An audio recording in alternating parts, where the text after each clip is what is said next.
Okay, so we're in our new temporary housing in Geneva, and here's a ceiling fan, and this is hilarious. Look at this design fail. So there are these doors that open like this, and yeah, look, there's some damage on the blade already. I don't know if you can see that, but Even this door all the way over here. and here too.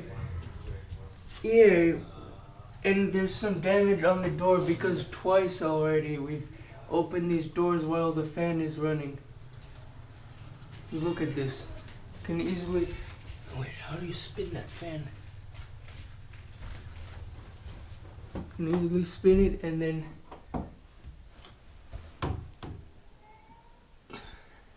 That's hilarious. Now imagine that while the fan is running at full speed. Yeah, And and then it guess what would happen?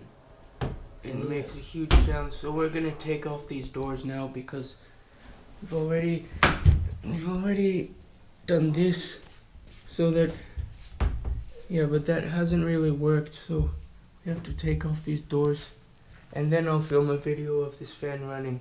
But for now, it's just a safety hazard and a really hilarious design fail.